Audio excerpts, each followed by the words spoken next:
Hello everyone, good morning. आप सभी का स्वागत है मैं YouTube channel Indian medical centre में। आज के वीडियो में बताने जा रहे हैं सेफाजोलिन इंजेक्शन का यूजेज, डोज और साइड इफेक्ट को एक एक पॉइंट एक्सप्लेन करेंगे। सेफाजोलिन इंजेक्शन का कौन से मरीज को सेफाजोलिन इंजेक्शन देना है और कौन से मरीज को नहीं देना, ये सभी चीज एक्सप्लेन करने वाले हैं, एक भी डाउट नहीं रहेगा। ठीक है, चलिए स्टार्ट कर लेते हैं। सबसे पहले हम लोग समझेंगे कि सेफाजोलिन इंजेक्शन क्या होते हैं। ठीक है, इसकी पहला पॉइंट में लिखा है क्या, सेफाजोलिन इंजेक्शन फर्स्ट जनरेशन सेफ्लोस्पोरिन की एंटीबायोटिक दवा होती है, इंजेक्शन होती है। यानी कि बोल सकते हैं कि सेफाजोलिन वह इंजेक्शन होता है जो कि किसके जनरेशन में आते हैं, फर्स्ट जनरेशन की क्लास की दवाइयां होती है, जो कि क्या होते हैं, सेफ्लोस्पोरिन की एंटीबायोटिक होती है। फर्स्ट जनरेशन में बहुत से दवाइयां आती है, जैसे तो एक तो है सेफाजोलिन का इंजेक्शन है, और बात करें तो जैसे कि बोल सकते हैं कि सेफालोथिन होता है, बोल सकते हैं सेप्टो बाइप्रोली होते हैं। ये सभी क्या होते हैं कि जो कि क्या होते हैं, फर्स्ट जनरेशन की एंटीबायोटिक दवाइयां होती है, सेफ्लोस्पोरिन क्लास की एंटीबायोटिक दवाइयां होती है।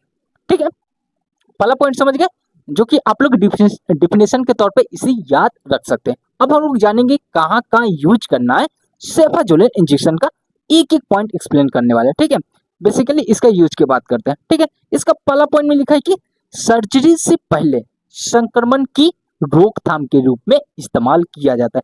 किसी भी मनुष्य को सर्जरी हो रहा है तो उससे पहले, सर्जरी करने से पहले इस इंजेक्शन का प्रयोग किया जाता है, सेफाजोलिन इंजेक्शन। इसलिए किया जाता है क्योंकि उसके बॉडी में क्या हो जाती है कि बैक्टीरिया के एंट्री नहीं हो। कोई भी मनुष्य का सर्जरी होता है उससे पहले उसे क्या होता है कि इंजेक्शन दिया जाता है, अलग अलग तरह के इंजेक्शन दिया जाता है बैक्टीरिया को किल करने के रूप में, या बोल सकते हैं कि उसके बॉडी में किसी प्रकार से कोई बैक्टीरिया एंट्री ना मारे। ये सभी चीज का सुरक्षा के रूप में दिया जा सकता है।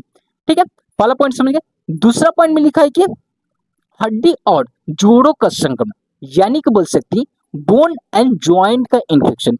हमारा जो हड्डियां होती हैं उसमें किसी प्रकार से इन्फेक्शन हो जाते हैं, संक्रमण हो जाते हैं, या बोल सकते हैं कि दो बोनों के बीच में जहां पर ज्वाइंट होते हैं वहां पर किसी प्रकार से संक्रमण हो जाते हैं, तो इस सभी चीज को ठीक करने के रूप में इस्तेमाल किया जा सकता है सेफाजोलिन इंजेक्शन का।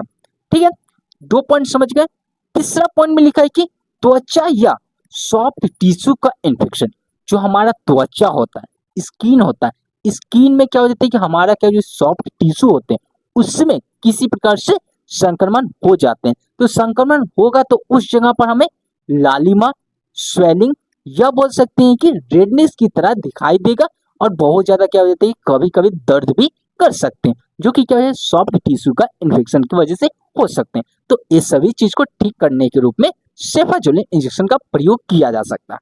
ठीक है, तीन पॉइंट आप लोग समझ चुके हैं। चौथा पॉइंट में लिखा है कि मूत्र मार्ग का संक्रमण, यानी कि बोल सकते हैं कि जहां से हम यूरिन का फॉर्मेशन करते हैं उसमें किसी प्रकार से संक्रमण हो जाते हैं, यूरिन में संक्रमण हो जाता है, यूरिन की थैली में संक्रमण हो जाता है, या यूरिन का ट्रैक में संक्रमण हो जाता है। ये सभी प्रॉब्लम को ठीक करने के रूप में इस्तेमाल किया जा सकता है सेफाजोलिन इंजेक्शन का।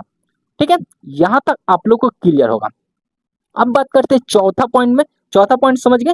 पांचवा पॉइंट की ओर बढ़ते हैं।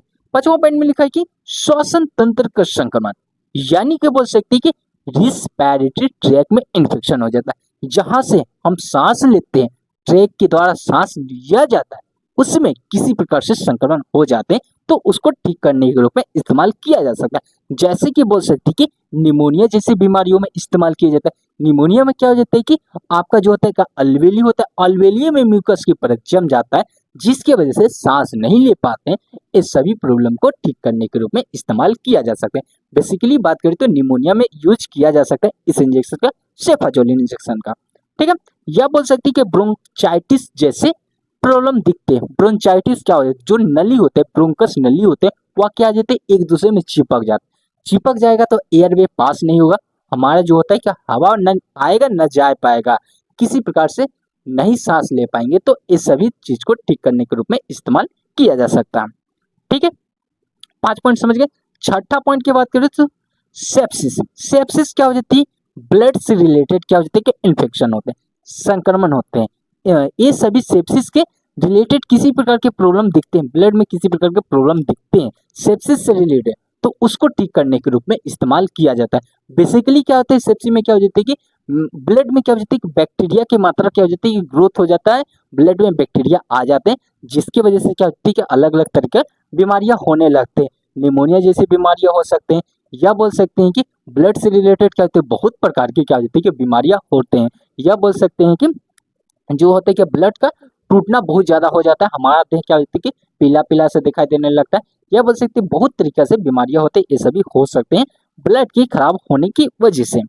ठीक है, 6 पॉइंट समझ गए। 7वां पॉइंट में लिखा है कि बोल सकते हैं हार्ट वॉल्व का इन्फेक्शन, एंडोकार्डियट्स का इन्फेक्शन। एंडोकार्डियट्स मतलब हो जाता है जो हमारा हार्ट का वल्व होता है, लेयर होता है, हार्ट का लेयर होता है, उसमें किसी प्रकार से संक्रमण हो जाते हैं, तो वो सभी प्रॉब्लम को ठीक करने के रूप में इस्तेमाल किया जा सकता है।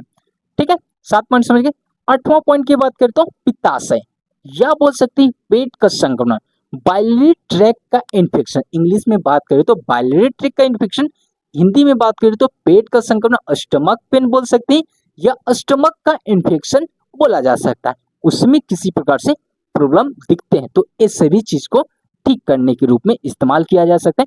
पित्ताशय में किसी प्रकार से संक्रमण होते हैं, या बोल सकते हैं कि बाइलरी ट्रैक में इन्फेक्शन होते हैं, तो वो सभी चीज को ठीक करने के रूप में सेफाजोलिन इंजेक्शन जैसे प्रयोग किया जा सकता है। ठीक है, यहाँ तक आप लोग को क्लियर होगा 8 पॉइंट्स को, जो कि पता है सेफाजोलिन इंजेक्शन का क्लियर होगा। ठीक है, स्क्रीनशॉट लीजिए, फिर आगे बढ़ते हैं। अब हम लोग जानेंगे इसका डोज। डोज को आप लोग अच्छे से याद रखिएगा। ठीक है, डोज में बात करते हैं, इसका पहला पॉइंट में लिखा है, पहले पॉइंट में आप लोग समझ सकते हैं मरीज की, यानी बोल सकते हैं मरीज की उम्र, वजन, संक्रमण की गंभीर स्थिति को देखते हुए, या बोल सकते हैं कि किडनी फंक्शन पर निर्भर करता है। बोल सकते हैं कि मरीज का पहले उम्र देखिए, उसका कितना संक्रमण है, उसका कितना वजन है, वेट को नापिए, या बोल सकते हैं किडनी से रिलेटेड किसी प्रकार के संक्रमण तो नहीं है। ये सभी चीज को देखते हुए फिर डोज को कैलकुलेट कीजिए, फिर उसके बाद उसे इंजेक्ट कीजिए। ठीक है, जो कि क्या होता है डॉक्टर के द्वारा इस सब इंजेक्शन का प्रयोग किया जाता है, सेफाजोलिन जैसे इंजेक्शन का। ठीक है, ये पहला पॉइंट में समझ सकते हैं। दूसरे पॉइंट में लिखा है कि इसे आमतौर पर हम लोग डोज पर दे सकते हैं, जो कि एक मामूली तौर पर हो सकता है, एक अंजात के तौर पर दिया जा सकता है, जो कि बेसिकली क्या हो जाता है कि फार्मासिस्ट के द्वारा क्या होता है डोज को कैलकुलेट करके बनाया जा सकता है। उसके तौर पे बात करें तो 0.5 ग्राम से लेकर 2 ग्राम के बीच आईवी या आईएम के रूप में दिया जा सकता है। ठीक है, यानी कि इसका मतलब है 0.5 से लेकर 2 ग्राम तक आप इस इंजेक्शन का प्रयोग कर सकते हैं। ठीक है, जो कि डोज को कैलकुलेट किया गया फार्मासिस्ट के द्वारा उस टाइम पर। ठीक है, लेकिन क्या हो जाता है डॉक्टर संक्रमण को देखते हुए डोज को कम या ज्यादा कर सकते हैं।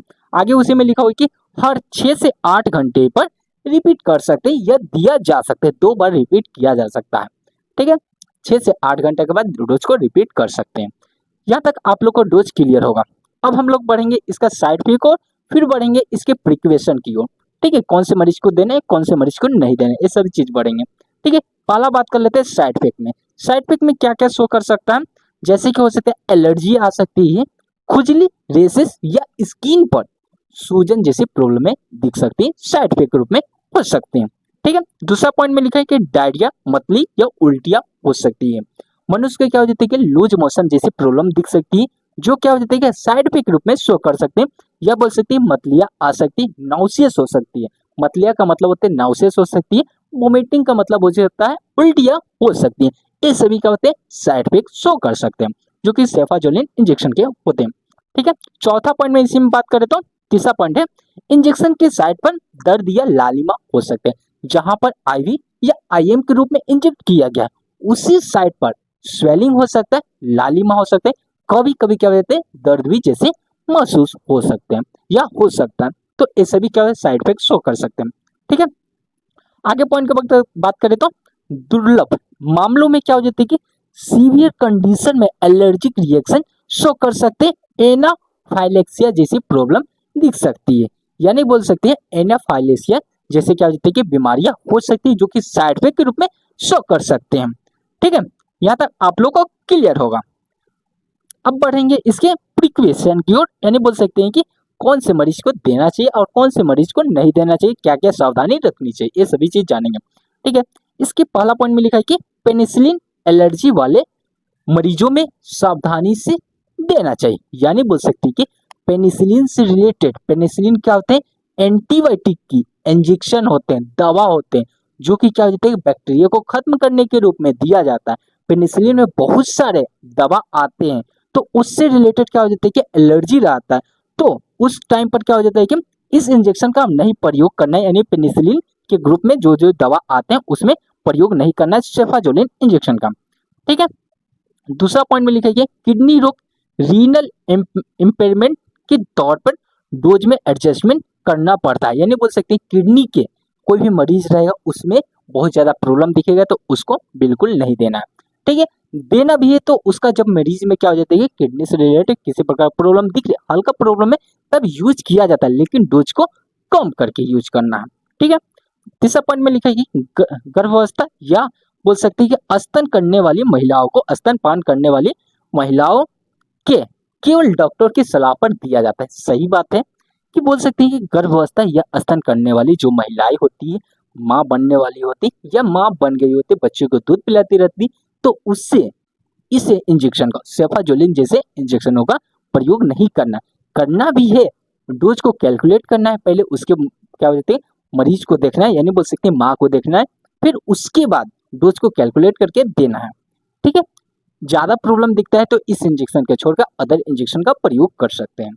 ठीक है, अगला पॉइंट में बात करते हैं लंबे समय तक यूज करने से बोल सकते हैं कि सुपर इन्फेक्शन जैसी प्रॉब्लम दिख सकती है, फंगल इन्फेक्शन हो सकते हैं। आप लंबे समय तक इस इंजेक्शन का प्रयोग करते हैं, सेफाजोलिन जैसे इंजेक्शन का प्रयोग करते हैं, तो आपको क्या हो सकता है, बोल सकते हैं कि इन्फेक्शन हो सकते हैं सुपर कंडीशन में। सुपर इन्फेक्शन का मतलब होता है आपको सीवियर कंडीशन में इन्फेक्शन बढ़ा सकता है आपके बॉडी में।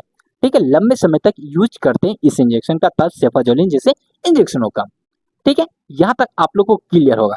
किसी प्रकार का डाउट रहता है तो आप मुझे कमेंट बॉक्स में मैसेज छोड़ सकते हैं, और इसका जो हम बताएं सेफाजोलिन इंजेक्शन का पूरा डिटेल में नोट्स चाहिए हिंदी प्लस इंग्लिश भाषा में, बिल्कुल फ्री ऑफ कॉस्ट मिलेगा। आप मेरे टेलीग्राम चैनल को ज्वाइन कर लीजिए, वहीं पर आपको सब चीज मिल जाएगा। किसी प्रकार का आपको डाउट रहता है तो कमेंट बॉक्स में मैसेज छोड़ सकते हैं। ठीक है, इस वीडियो को अच्छा लगेगा तो लाइक कमेंट एंड सब्सक्राइब कीजिएगा, अपने दोस्तों के पास ज्यादा ज्यादा शेयर करिएगा, जिससे कि उसको भी नॉलेज मिल सके सेफाजोलिन जैसे इंजेक्शन और बहुत से इंजेक्शन का इस चैनल पर बताया जा सकता है। मेडिसिन को बोल सकते हैं बहुत से बीमारियों के बारे में हम बताते हैं। ठीक है, चलिए, thank you for watching this video. जय हिंद, जय भारत।